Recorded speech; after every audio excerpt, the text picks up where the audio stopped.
सुनिए, अब थोड़ा रुक जाइए, आ जाइए, खाना खा लीजिए।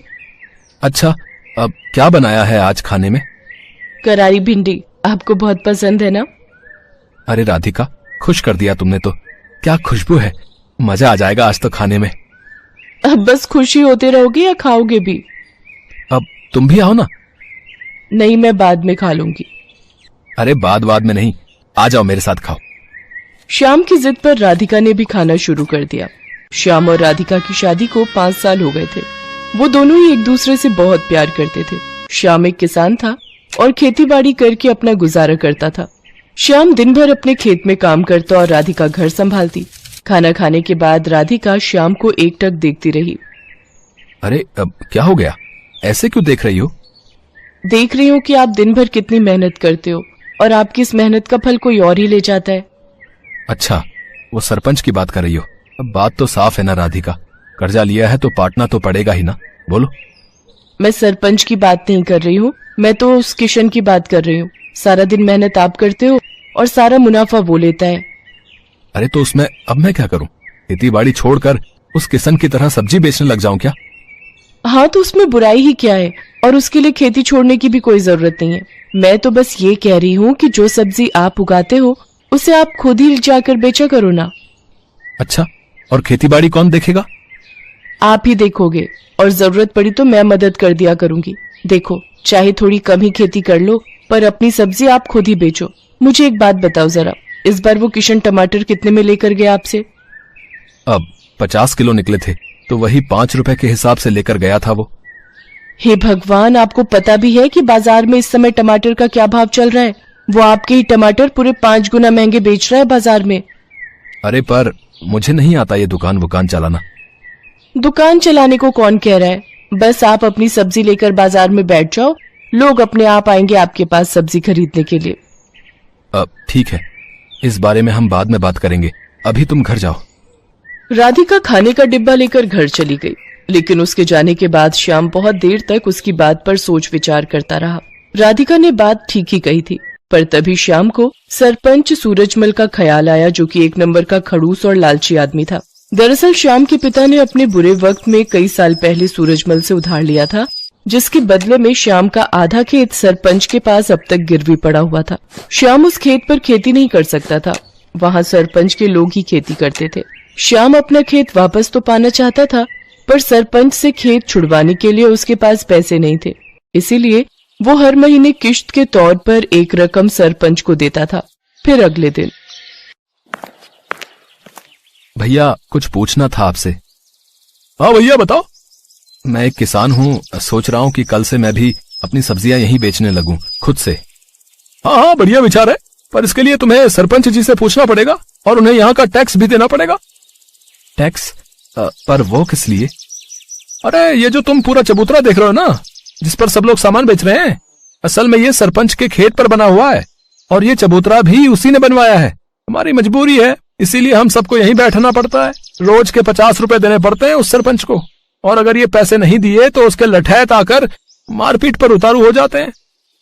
अरे ये तो बड़ी नाइंसाफी है भैया। है तो सही, पर क्या कर सकते हैं, अब जो है मैंने तुम्हें बता दिया। श्याम मुरझाया हुआ चेहरा लेकर अपने घर चला आया। उसने राधिका को सारी बात बता दी। राधिका ने कुछ देर अपना दिमाग लड़ाया और फिर, सुनो, मेरे पास एक तरीका है। अब क्या? बोलो तो। हमारे गांव के सबसे नजदीक का गांव है बिशनपुरा। आप वहां जाकर भी तो अपनी सब्जियां बेच सकते हो। वहां ये सब चक्कर नहीं है। मेरी एक सहेली रहती है वहां, उसका पति गोलगप्पे का ठेला लगाता है, उसे तो कोई टैक्स नहीं देना पड़ता। अच्छा, अगर ऐसा है तब तो ये सही रहेगा, लेकिन एक समस्या है, बिशनपुरा तक जाने के लिए कोई सड़क नहीं है, तो मैं रोज वहाँ जाऊंगा कैसे? सड़क नहीं है पर नदी तो है ना। देखो, जिस नदी के किनारे हमारे गांव बसा है, बिशनपुरा भी तो उसी नदी के दूसरे छोर पर बसा है। अब बस आपको एक नाव बनानी पड़ेगी वहां तक जाने के लिए, उसे चलाने में भी कोई खर्चा नहीं। श्याम को राधिका की बात भा गई। अगले ही दिन श्याम ने अपनी जमा पूंजी से मोटी रकम खर्च कर गांव के बढ़ई से एक बढ़िया नाव बनवा ली और फिर वो उस नाव को नदी में लेकर गया। उस दिन राधिका और श्याम बहुत देर तक नाव में नदी की सैर करते रहे। श्याम नाव चलाकर उसे बिशनपुरा तक घुमा लाया। राधिका ने देखा कि वहाँ राशन वगैरह की दुकानें तो थी, पर सब्जी की दुकानें बहुत ही कम थी, और ये देखकर श्याम और राधिका की अच्छी कमाई की उम्मीद और बढ़ गई। अगले दिन से ही श्याम अपनी नाव से सब्जियां लेकर बिशनपुरा जाने लगा। वो वहाँ जाता और सब्जी बेचता। बिशनपुरा के लोगों को भी उसकी सब्जियां पसंद आई, क्योंकि सीधे खेत से लाने की वजह से वो सब्जियां बहुत ताजी रहती थी। साथ ही श्याम सब्जियों के वाजिब दाम ही लेता था। तो इस तरह राधिका और श्याम के दिन बहुरने लगे। फिर कुछ दिनों के बाद राम राम सरपंच जी। आ गया तू श्यामू? जी मालिक। सुना है आजकल बड़े नोट छाप रहा है। कहाँ सरपंच जी, बस 2 पैसे बच जाते हैं। मालिक, ये इस महीने की किस्त है। मैं चलता हूँ, मुझे थोड़ी जल्दी है। अरे रुक तो सही, कहाँ की जल्दी है? वैसे दिमाग तो खूब लगाया तूने, टैक्स नहीं दिया। चल कोई बात नहीं, पर अपना उधार तो चुका भाई, जो तेरे बाप ने मुझसे लिया था। अब चुका तो रहा हूँ सरपंच जी, हर महीने किस्त देकर जाता तो हूँ आपको। देख, अब बहुत हुआ। या तो तू मेरे पूरे पैसे एक साथ लौटा, वरना अपना खेत मेरे नाम कर दे, समझा? पर सरपंच जी। परवर कुछ नहीं, 3 दिन का वक्त दिया है तुझे। जा जाकर पैसों का इंतजाम कर, वरना अपना खेत भूल जा, समझा? असल में सूरजमल श्याम से चिढ़ गया था। उसे इस बात से तकलीफ थी कि श्याम उसके बाजार में सब्जी क्यों नहीं बेच रहा है, इसीलिए अब वो उसे परेशान कर रहा था। उधर श्याम को जब कोई उपाय नहीं सूझा तो उसने तय कर लिया कि वो आधा गिरवी रखा खेत सरपंच के नाम ही कर देगा। अगले दिन बहुत भारी मन से श्याम सरपंच के पास पहुंचा। हाँ बता, फिर क्या सोचा तूने? सरपंच जी, इतनी बड़ी रकम तो मैं चुका नहीं पाऊंगा, आप मुझे ले चलिए कचहरी। मैं जमीन आपके नाम ही कर दूंगा। वैसे उधार निकाल कर उसमें से कुछ पैसे बचेंगे क्या?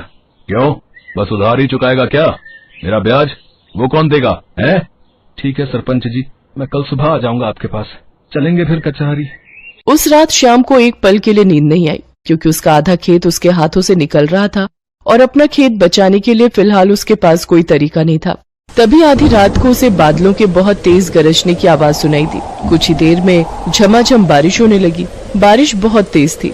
पूरे 4 दिनों तक वो बारिश ऐसे ही होती रही और पूरा गांव बाढ़ में डूबने लगा। कचहरी जाना तो दूर, फिलहाल कोई अपने घर से बाहर तक नहीं जा पा रहा था। बाढ़ की वजह से लोगों को बहुत परेशानियां होने लगी।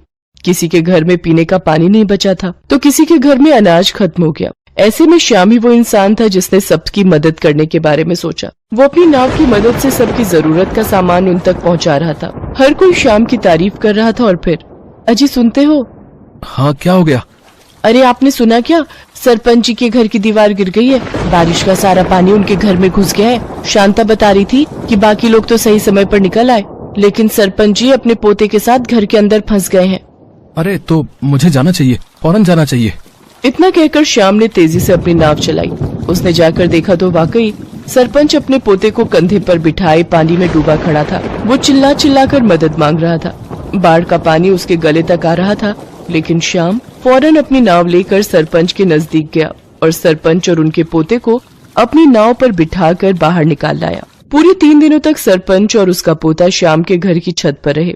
जब पानी का स्तर कुछ कम हुआ तो श्याम ने सरपंच से कहा, सरपंच जी, अब रास्ते खुल गए हैं तो कचहरी चलें। बस करो श्याम, मेरी आंखें खुल गई हैं भाई। मैंने तुम्हें और तुम्हारे बाबा को बहुत परेशान किया, पर फिर भी तुमने मेरी और मेरे पोते की जान बचाई। मुझे माफ कर दो। और रही बात उस खेत की, तो वो हमेशा से तुम्हारा था और आगे भी तुम्हारा ही रहेगा। और हाँ, एक बात और, तुम्हें अब गांव में जहां और जैसे सब्जी बेचनी है तुम बेच सकते हो, वो भी बिना किसी टैक्स के। सरपंच की बात सुनकर श्याम और राधिका खुशी से मुस्कुराने लगे। बारिश थम गई थी, लेकिन उसने सूरजमल के मन पर चढ़े मैल को हमेशा हमेशा के लिए धो दिया था।